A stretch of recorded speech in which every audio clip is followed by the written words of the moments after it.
বুঝলাম, ম্যানেজার তোমাকে ফাইল দিয়ে গেছে, তাই বলে 1 ঘন্টা? যে ফাইল দিতে সেটা শেষ করতে 2 ঘন্টারও বেশি সময় লাগার কথা। আমি যে কত স্পিডে কাজ করছি তুমি জানো না, যে কারণে 1 ঘন্টার মধ্যে আসতে পারছি। ম্যানেজার কি অফিসে আর কাউকে দেখে না, শুধু তোমাকেই দেখে লাস্টে এসে ফাইল ধরে দেওয়ার জন্য? ফাইল দিলে আমি কি করবো বলো, এটা তো জব। তুমি না সারা জীবনে খ্যাতই থেকে যাও। তুমি কি একটু সাহস দেখায় বলতে পারো না যে আমি পারবো না? এই কথাটা বলতে খুব কষ্ট হয়। খ্যাতাচরণের কি হলে আমি জানি। ঠিক আছে, অফিসের কথা আমি বাদ দিলাম। গত সপ্তাহে যে জেন্টস পার্লারে নিয়ে তোমার চুলটা স্পাইক করে দিলাম, সেটা কি? কিছুই তো রইলো না, আবার আগের মতো খ্যাত হয়ে গেল, সেটা কি বলবো? আরে এটা চুল খেজুর কাটার মতো কমে হয়ে থাকে। তেলা পোকা হিসেবে করছিল এবং তেলা পোকার ভিতরে চুল ঢুকে গেছে, মারা গেছে তেলা পোকা। সত্যি এইসব ফালতু কথা আমাকে বলবো না। আমি করে দিয়েছি মানে তোমাকে মানায়, তোমাকে সুন্দর লাগছে সেই জন্যে করে দিছি, তুমি আবার খ্যাত খোলা কেন? এটা আমার রাস্তাঘাটে হাঁটতে খুব অস্বস্তি লাগে, আমার মনে হয় সবাই আমার দিকে তাকায় আছে, আনিজি লাগে আমার।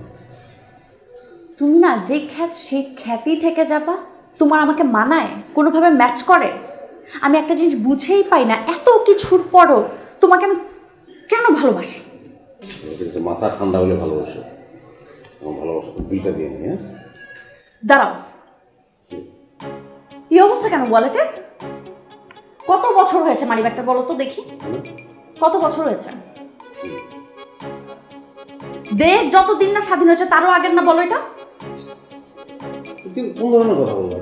ম্যাক্সিমাম 10 বছর। 10 বছর? আমার বোন 10 বছর আগে রাশেদ ভাইয়ের সাথে প্রেম করে 3 বছর প্রেম করে বিয়ে করে তারপর 3 বছর সংসার করে 4 বছর এখন একটা বাচ্চা আছে, আর তুমি বলছো মাত্র 10 বছর? ও মাই গড, কি অবস্থা এটা! ছাল টাল সব উঠে গেছে। চামড়াটা ভালো, আর আমার এভাবে বলুন, এটা আমার সুখ দুঃখের সাথী, অনেক স্মৃতি মানিব্যাগের সঙ্গে আমার। এটা তোমার সুখ দুঃখের সাথী তাই না? এক কাজ করো, 3 বার কবুল বলে এটা বিয়ে করে ফেলো। না, এটা আমার সতী। কত কি এক কাজ করো, এই যে বাকি টাকা রিটার্ন নিয়ে নিবা, আর এই যে তোমার টাকা এটা, আর এই কাগজপত্র আছে যা দিয়ে দিলাম, এটা আমি যাওয়ার পথে এখন ডাস্টবিনে ফেলবো। আর তোমার সাথে আমার সম্পর্ক শেষ, জীবনে কখনো আমার সামনে পড়বা না, খবরদার বলে দিচ্ছি। গেলাম আমি। সম্পর্ক শেষ হলে তো ওয়ালেট নিয়ে যাওয়া দরকার।